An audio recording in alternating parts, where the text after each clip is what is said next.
What's up YouTube? Welcome back to WackedOutEcig. This review is kind of two-in-one. We have the Freakshow Mini on one side and the Native Wicks, and we put them together and talk about how they vape.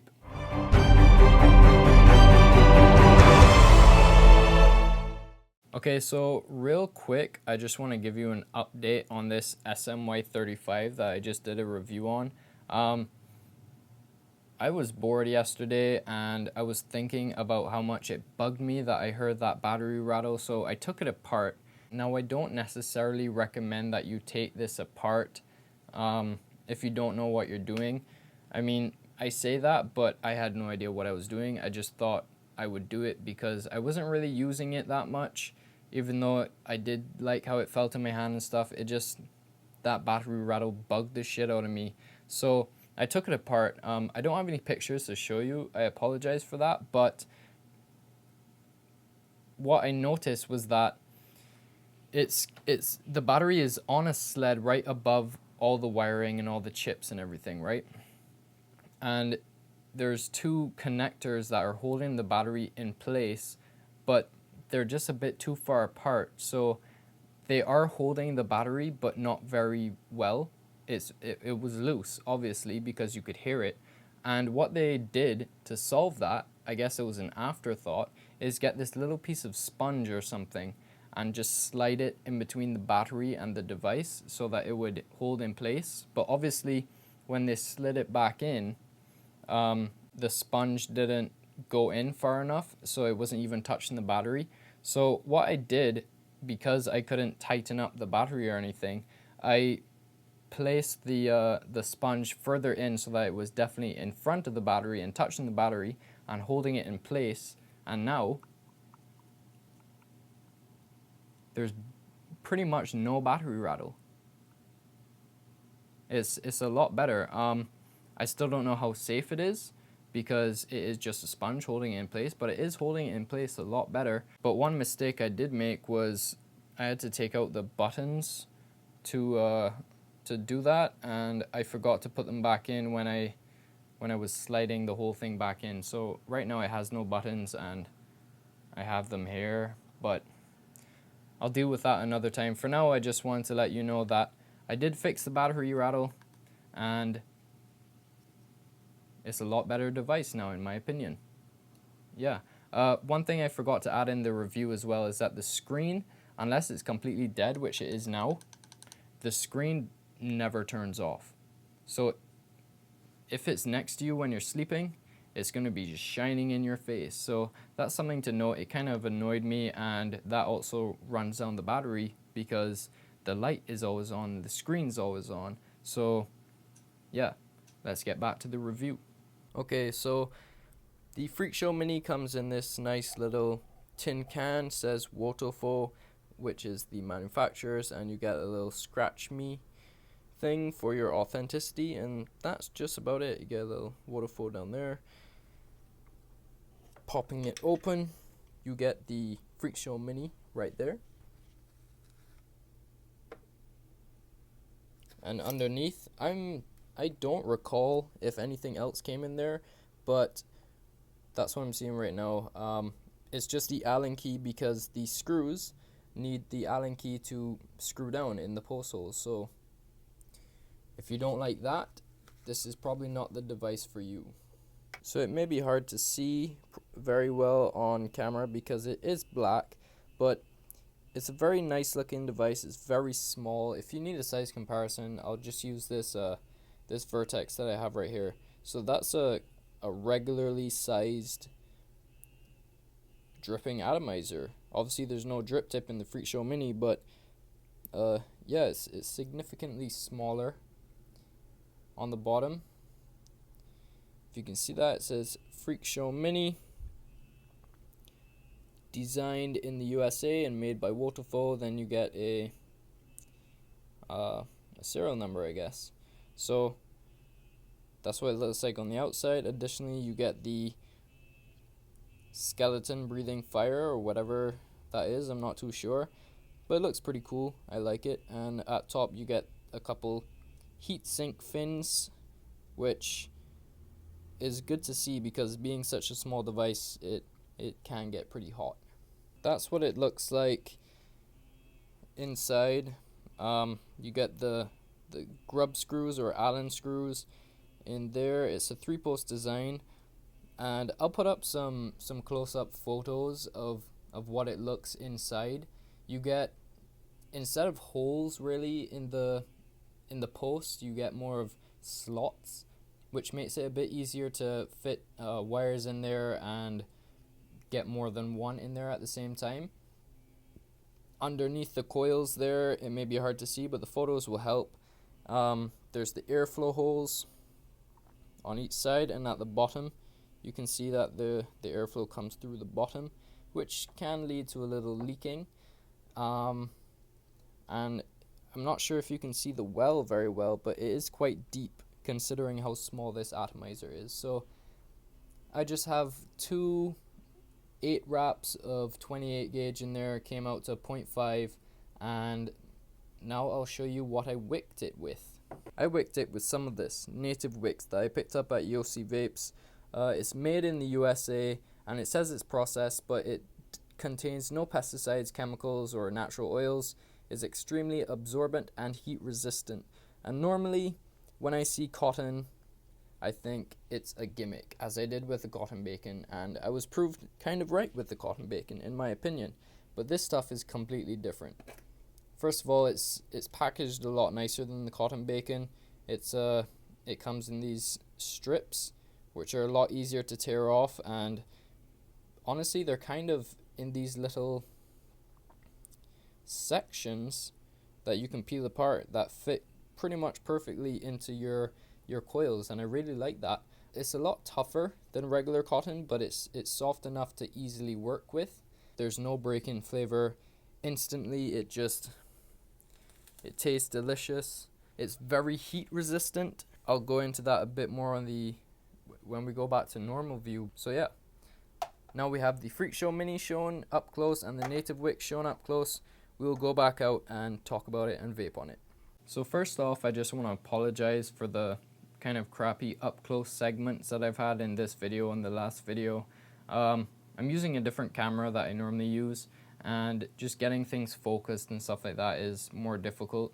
So I apologize for that, but I will talk about it more in depth now that we're back in this view. Let's go over some pros of the Freakshow Mini. It's very small, which gives it better flavor, in my opinion. Easier to carry around, better looking, great airflow, the ability to have to build dual coil or single coil, and it's affordable. From what I've seen, you're gonna pay maximum $30 Canadian for this device. That's very impressive price point, especially for an authentic. There's not much else to say about it. I mean, it's a dripper. I like the post screws that are with the Allen key. With my screwdriver, it came in like a set, and I can just pop in the different bits for it to make it easier. I don't have to use an Allen key. So some people will like that, some people won't. I personally like it because it tightens down the wires very well, very nice and snug, but the screws don't cut the wires, which is nice. And the holes in the posts are not actually really holes, they're more of slots, and they're quite big, so you don't have much problem getting in bigger wire. I've never tried anything below 24, but you don't have any problems with that, and fitting wire side by side, especially since it's a 3-post and you want to build dual coils. If you do, it's not hard to fit 2 wires next to each other. So a great device in the pros. The cons, if you have trouble building on smaller devices, you might have a little trouble building with this. It's not really difficult, but that's something to be aware of. The size of it as well, since it's so short, if you're building really low, it could get potentially a bit too hot for you. The other thing concerning heat is that the insulator around the positive post, which is the middle post that holds it in, is made out of Delrin. For some reason, I'm not sure, they put they made the insulator Delrin, which means if you're building too low, it could potentially melt on you. So I don't build too low. I built this one at 0.5 at 35 watts, and I haven't had any problems. But I think if you're going to go a lot lower and burn it at a lot higher temperatures, you could potentially have some problems with the Delrin. It doesn't come with a drip tip, which can be a con, but not many things do come with a drip tip, and a lot of people have drip tips, and most drip tips do fit in there nicely. Personally, I was getting a lot of spit back with the drip tips that I was using, so to solve that, I took out the drip tip, and since I'm not building too low, it's not too hot on my lips, and I'm not getting any more spit back without a drip tip, which seems bizarre, but it's working.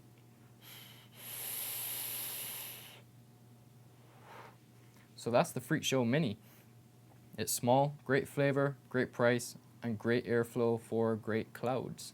I'm really digging this dripper. I haven't used any other dripper for a while, except for when I'm using temperature control. I want something a bit bigger, but I think eventually I will put a nickel coil in here and see how it goes.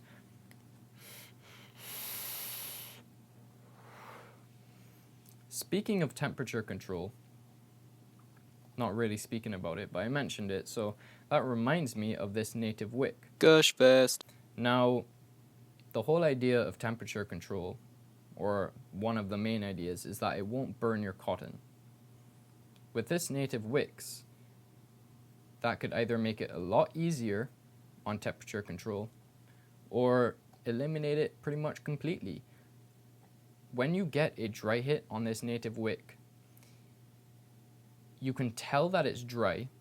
It sizzles, and you can taste kind of heated canthal, if that makes sense, but you don't get the classic dry hit that everyone hates.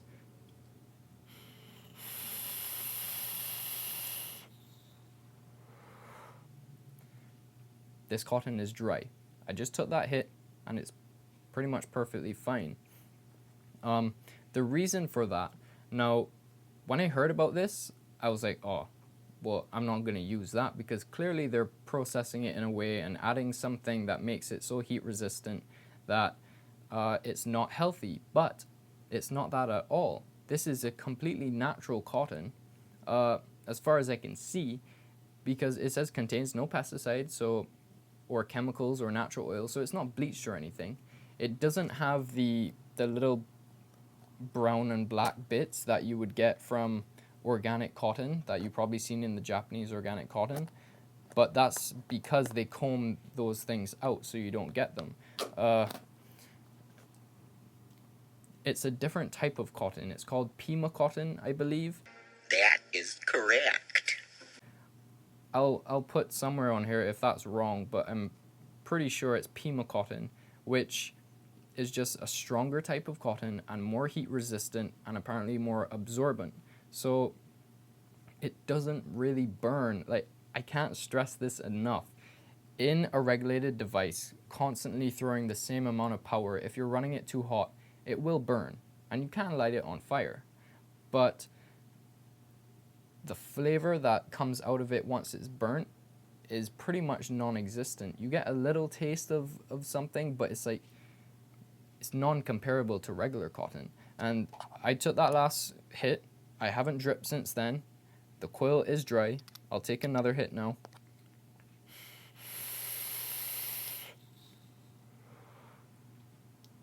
It's fine.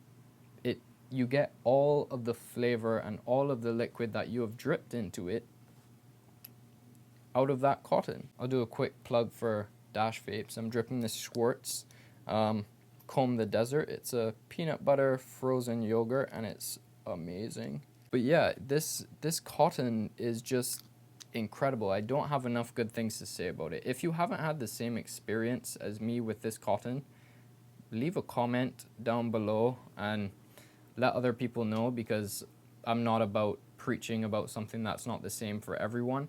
But in my experience, this stuff has been incredible. And on a mechanical mod, that kind of dies off. You're not necessarily getting too much power out of it unless you're building super, super low.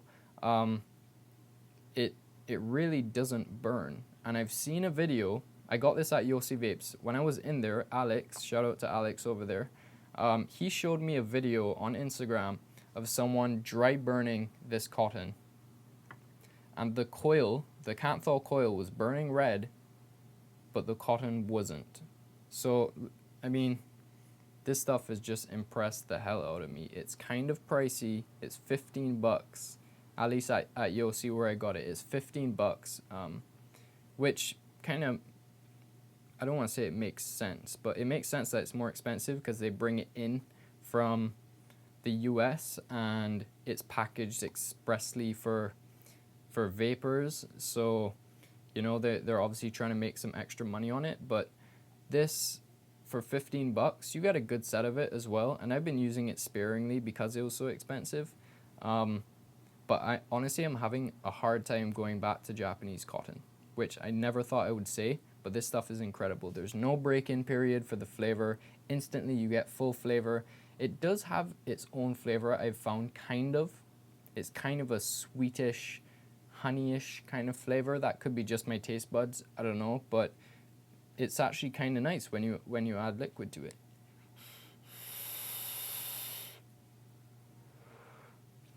The flavor is incredible. It's absorbent, so you know, you can fit a lot of liquid in there, especially with this Freakshow Mini. It kind of, you kind of get more hits out of it. I can't really explain it, but I can vape it for longer than a lot of devices. And I've just been using this Native Wicks all the time and having no issues with it.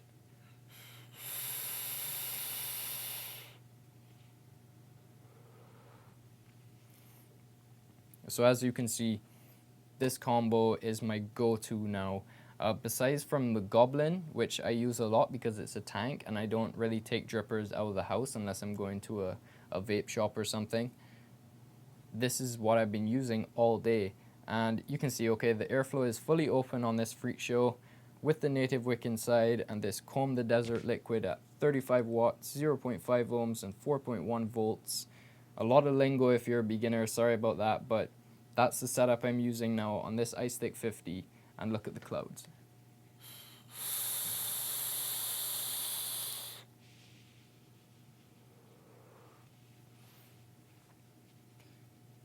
I don't know what to say. It's amazing. The flavor is amazing. The vapor is amazing. The device is amazing. I love this combination. The price for the Freakshow Mini is incredible. The price on the Native Wicks kind of sucks, but it's worth it in my opinion. You're saving money on the dripper and you're spending a little bit more, so it balances out on the cotton. So I got the Native Wicks at Yossi. The link will be in the description for that. They're in Toronto. And I got the Freakshow Mini at ecigarettes.ca. So two separate companies. I apologize if I'm sending business two different places, but these are two devices that I wanted to put together because I thought they were both great, and both companies are great companies as well. So, and they're pretty close. ecigarettes.ca is in Toronto too. So if you're in Toronto, go to both shops, shout them, tell them Mike from WackedOutEcig showed you this stuff and you want to try it out. I don't know. But yeah, they both also have online sites. I'm pretty sure Yossi has an online site. I'm not 100% sure because I've mainly gone in there to vape, but I'm pretty sure they have an online site as well. Try this stuff out, both of these. Honestly, I'm not here to tell you what to buy, but the experience that I've had with these two things are really incredible. And on top of the iStick 50 watt, I'm loving this combination. Not taking anything away from the stuff I've used before. Japanese cotton still works. Cotton bacon still works. But this Native Wicks has blown my mind. And this Freakshow Mini is just a great little device for a great price. And it's authentic. So I've been talking about these for a really long time. Check the description for links where to get this stuff. If you like the video, please give it a like. If you have any comments about this stuff or any questions, leave it down below. I'll answer them, I'll check them out, and if you want to talk about them a little bit more or find out about great deals or anything like that, head over to WackedOutEcig, the forum. That will be in the description as well, along with my username on there. Thank you so much for watching. I'll see you again soon.